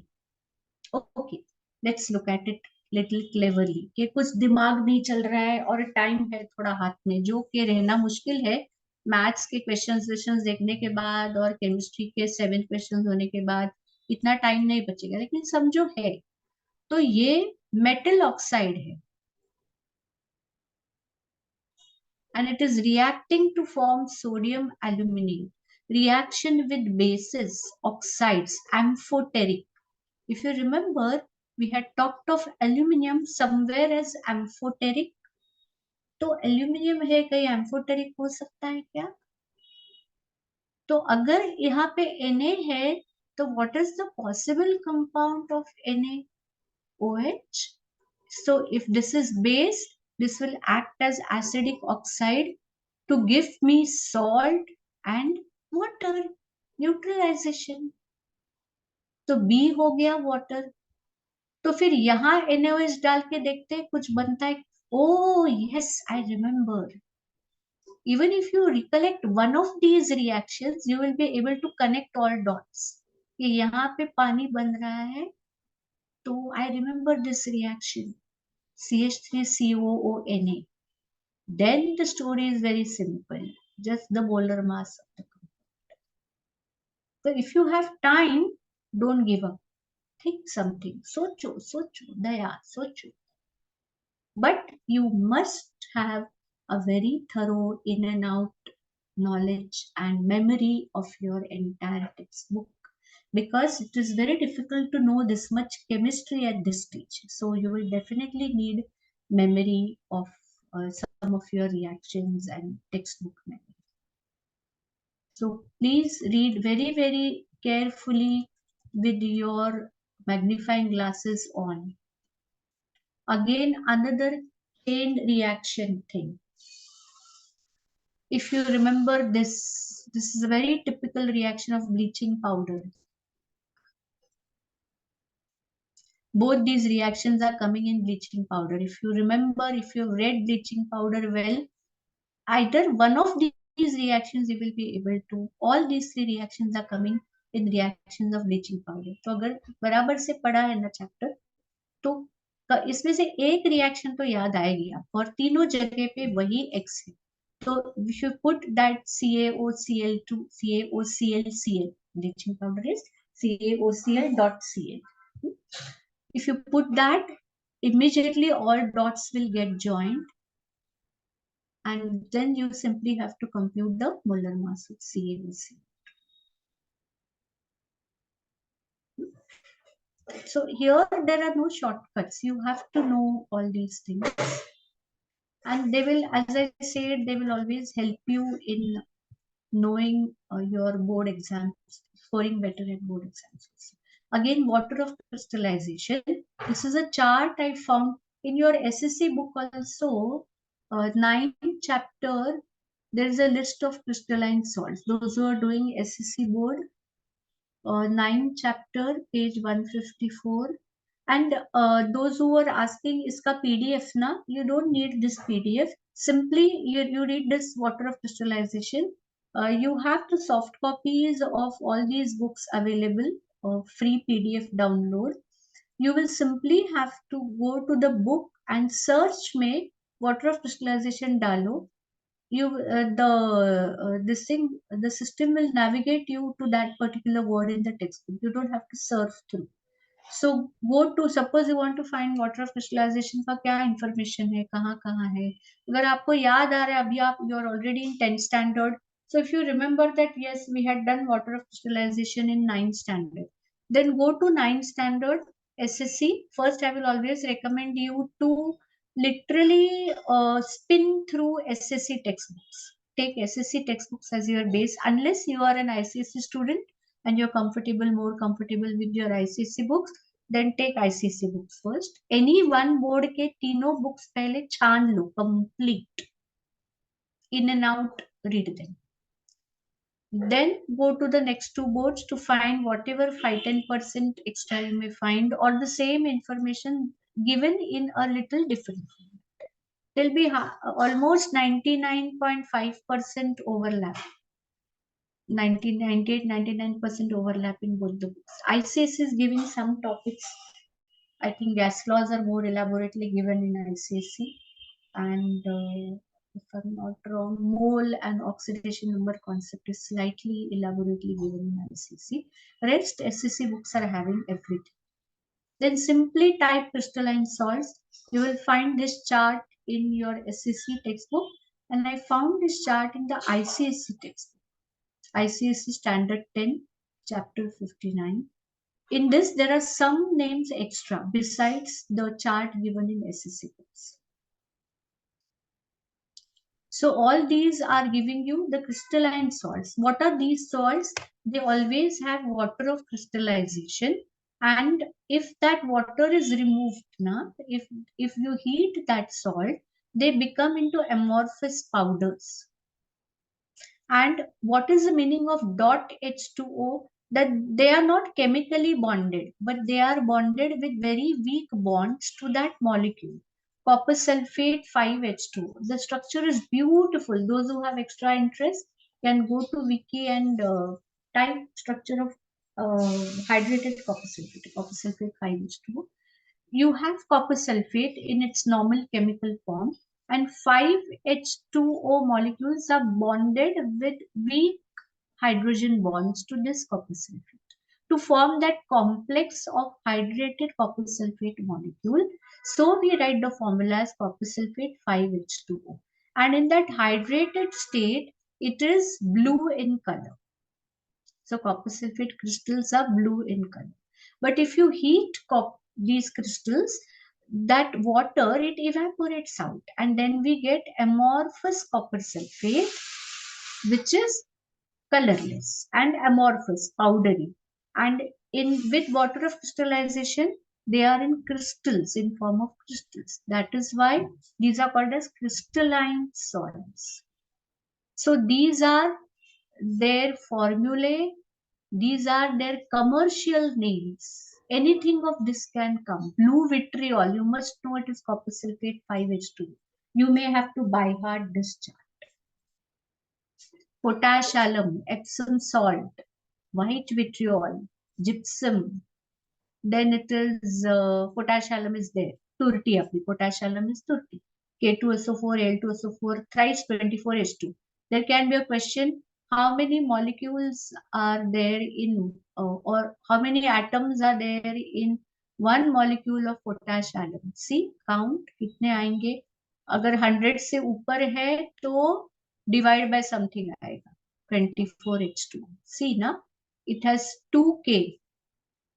Here S1 है, here O4 है, here 2L है, here SO4 thrice है, मतलब यहाँ S3 है और O12 है, फिर 24H2 तो H48 है और O24 है. सबको ऐड करो, 100 से ऊपर हो जाएगा मेरे ख्याल से, अगर नहीं है तो ठीक है. But any weird question can come.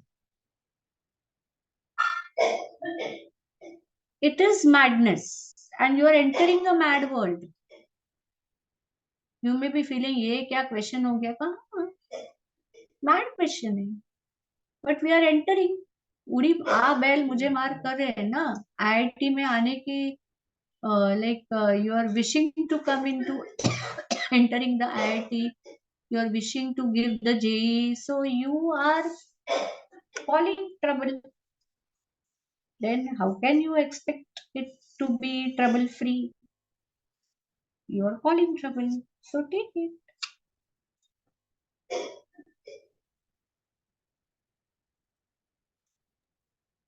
Yes, What sir. is the answer of question number 9?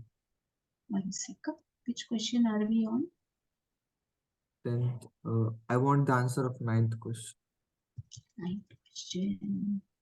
This CaOCl2. As I said, this particular paper was not a 00993 paper. So this 3-digit answer was okay. Fine. They were asked, finally, we are wanting to check whether you know that these are the reactions of bleaching powder, whether you know the molecular formula of bleaching powder, and then computing its volumes. So the answer over here is 3 digits. Suppose the same question was to be asked this year, then we may ask you that if the molar mass of X, write whatever, if the molar mass of X is M, write the value of M minus 100, something. Then the answer would have been 26. So that is also like a hint. If we are asking you that enter M minus 100. So what is the hint? That M minus 100 is a 2-digit number. So this is probably some 3-digit number. Or write the integer part of the answer. मतलब क्या कि answer decimal में आ रहा है.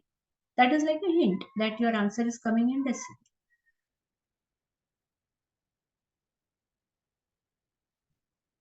Yes, Sumit. I have a question about question number 6, the redox reactions. One second. Should we just quickly finish the 2 questions over here and then we will go back? We've already finished. Okay, fine. So you want me to go back to question 6?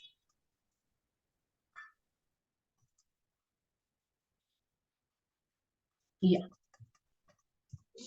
So, if there is some addition or reduction of, or addition or removal of oxygen or hydrogen, is it guaranteed that there is a change in oxidation state? And so Of course. This is a very basic definition of reduction, oxidation and reduction. So addition of oxygen is always oxidation. Removal of oxygen is always reduction. Addition of hydrogen is always reduction. Removal of hydrogen is always oxidation. So it is a very basic definition. But look at reactions which doesn't have hydrogen or oxygen or anything. How do we find for them? For example, look at this. अच्छा यहाँ पे फिर भी HCl है. But if there was no HCl also over here, then how do we find na?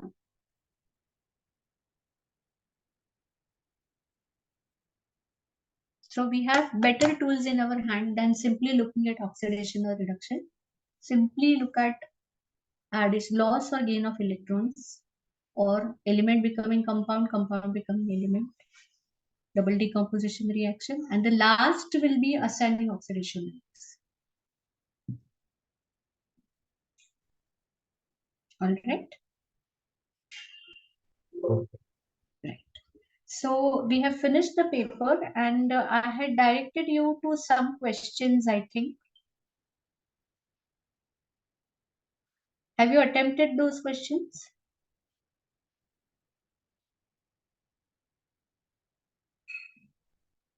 It was January 2021, problem 6 and 10.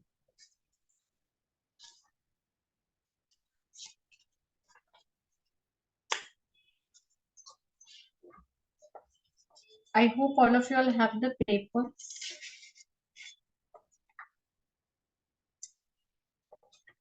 I haven't downloaded the soft copies because my system is becoming slow if I take more and more number of downloads. So what I will do is I will share my whiteboard. No doubts in this paper now. Can I close this?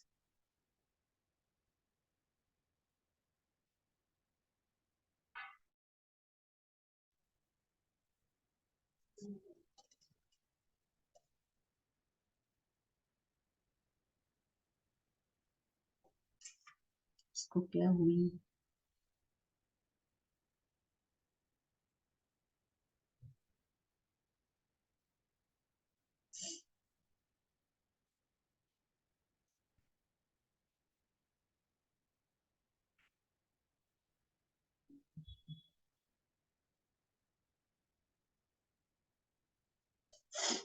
Okay. Now, question, are there any doubts from your side, or otherwise I will discuss these questions, because I feel there is something more than just the available solution that I would want to discuss with you for these questions. January 2021, question number 6. It says two elements A and B. Those who have the papers with them, I had suggested you can take printouts. Two elements A and B of the modern periodic table. This is a fusion of many concepts. They belong to the second group of modern periodic table. Molecular mass of carbonate of A and nitride of B are same. Now understand what is carbonate ka mass. It will be 12 and O3 will be 48. And nitride is N2, that is 28. So B, and understand carbonate is 2 minus, and we are talking of the second group. So A will be 2 plus and B also will be 2 plus. So it will be ACO3 molecular formula, and B nitride is N2, no? By N3. Mg3 N2. And nitride is N3, 3 minus, correct. So it will be B3 N2. Because B will go 2 plus here, N will come 3 minus here.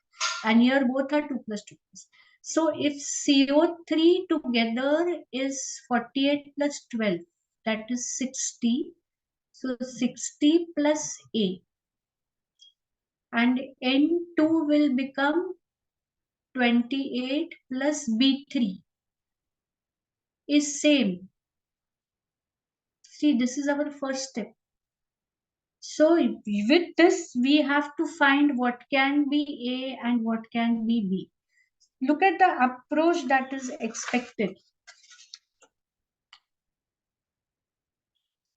So then calculating, I'm not spending my time in calculating. By calculation, we will know that, this is question number 6. Yes, by calculation, we will know that one of it is 24 and another is CA. A will be 24, 24 plus 6. No? Is A is CA, correct. And B is Mg. Okay. So A is 40 and B is 24, 48. Is that? Mg3, na? Okay.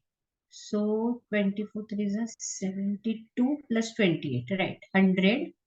And here also 100. So see, this is such a simple question, but look at the elegance that is needed. All you need to know that for group 2, definitely the cations will be 2 plus 2 plus. You should know the valency of carbonate. You should know the valency of nitride. You should be able to compute the general formula of the carbonate and nitride and then arrive at the atomic mass of A and B simply. So not a great knowledge is needed, but a good understanding of the basics of periodic table is needed in this question. These are elegant questions wherein we are not asking you directly anything. We are not asked. And then what is asked? Difference in their atomic numbers. So once you identify that one of it has atomic mass 40 and another has atomic mass 28, from the given list, if the atomic mass is 40, you should be able to identify that it is calcium. Then its atomic number is 20. Another atomic mass is 28. You should be able to identify that it is 20 and 24. Then you should be able to identify that it is magnesium. And then we have asked the difference in their atomic numbers, sum, whatever that is in there. So whenever you are looking at questions and their solutions, please do not look at difference in their atomic masses as which are atomic numbers.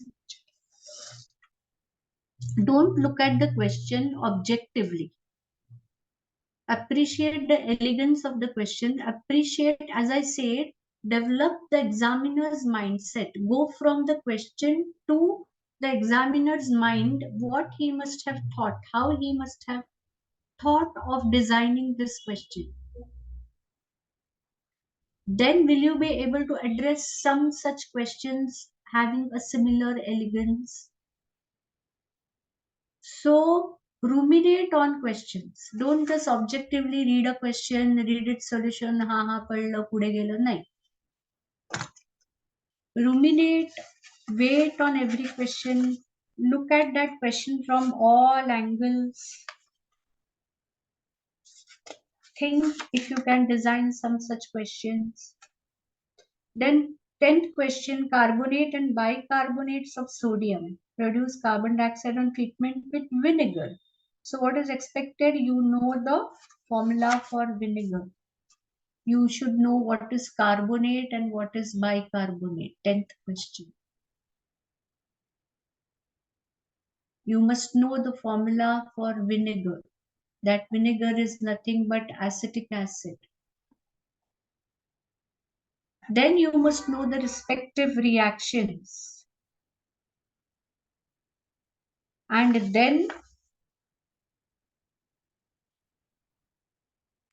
both will, if equal quantities are taken, okay, so balancing of the equations, both of these are going to produce carbon dioxide. So you should know these reactions. And if equal quantities are taken, what will be the percent difference of carbon dioxide? See the elegance of this question. Such an elegant question. In first case, for Na2CO3, we will need 2 moles of vinegar,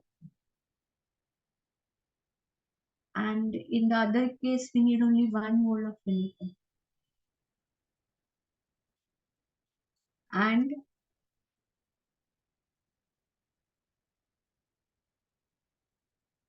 yeah, see the product bifurcation, percentage of carbon dioxide here and percentage of carbon.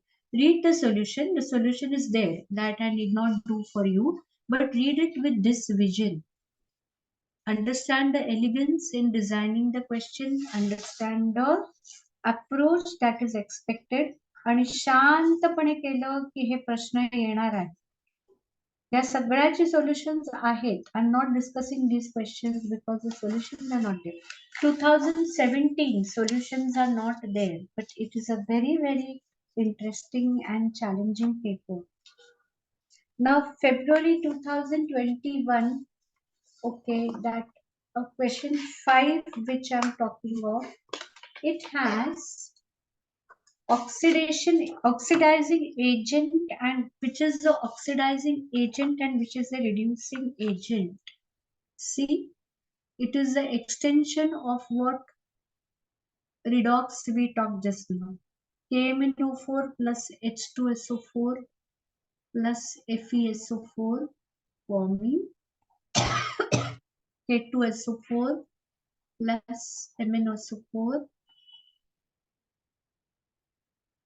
plus Fe2SO4 thrice plus 8H2. Now over here, we just now discussed that FeSO4 becoming Fe2, so Fe going from +2 to +3, and MnO4 going from +7 to +2. So Fe is getting oxidized and Mn is getting reduced. A very simple understanding, if you understand that the substance that gets oxidized loses electrons due to what? Because there is someone to take that electron. Because KMnO4 pulls the electron and helps Fe getting oxidized. So who is the oxidizing agent? किसकी वजह से oxidation हो गया? KMnO4 था जो यहाँ इसको Fe को ऑक्सीडाइज होने में मदद कर रहा था. तो the substance that gets reduced is the oxidizing agent, and contrarily KMnO4 could reduce, gain electrons because Fe was there to give electrons to it. So if FeSO4 is getting oxidized, it is the reducing agent. So understand the question. They are not asking which substance is getting oxidized and which substance is getting reduced. They are saying give the difference in the molar mass of the oxidizing agent and reducing agent, larger minus smaller. अब ये oxidising agent है, ये reducing agent है, इसका molar mass निकालो, इसका molar mass निकालो, positive difference लिखो. बाय चांस अगर आप गलत भी करते हो, आप इसको रिड्यूसिंग एजेंट बोल रहे हो और इसको ऑक्सीडाइजिंग एजेंट बोल रहे हो, तो भी आंसर ही सेम आने वाला है, बिकॉज द पॉजिटिव डिफरेंस पूछा है. So even if you make a mistake over there, you are going to get correct answer by fluke. Your concept was wrong, but your answer has come correct because you are finding the positive difference of molar masses.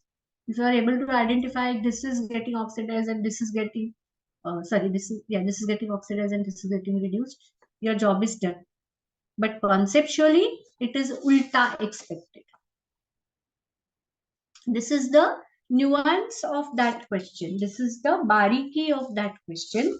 You have to really रमावं लागतं आपल्याला अभ्यासामध्ये आणि मग काळ वेळाचं भान नाही राहत. आपण किती जागरण केलं, आपण मज्जा केलीच नाही, आपण किती दिवसात पिक्चर पाहिलाच नाही, आपण किती दिवसात फ्रेंड्स बरोबर फ्रीक आउट झालोच नाही. All these things actually wane out when you start enjoying your studies, and that is exactly what you will need to inculcate along with just cracking the entrance exam. Cracking the entrance exam will be one first step, but it is certainly not the last step. It's the beginning of the journey, and unless you enjoy your work, you will not be able to sustain the pressure of your JEE program as well as your tenure in IIT as you go ahead. So keep all this in mind, work very hard, and we wish you all the very best.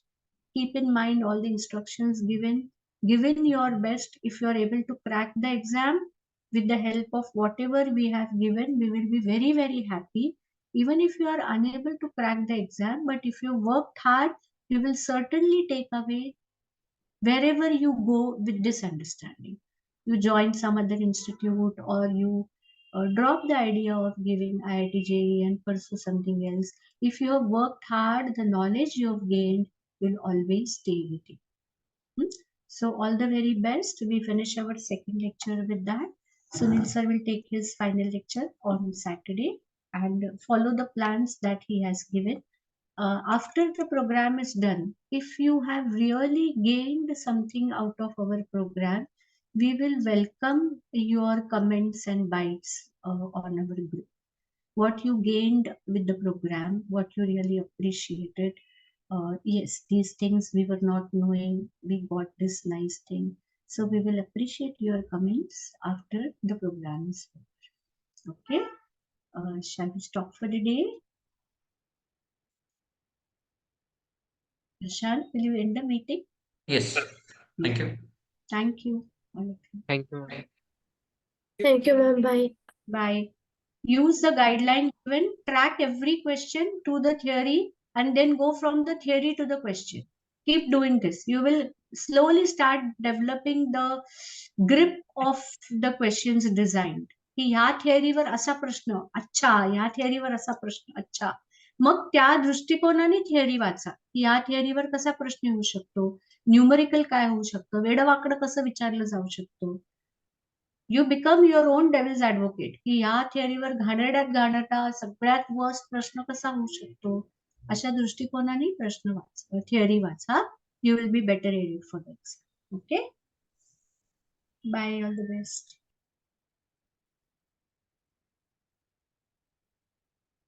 Bye all.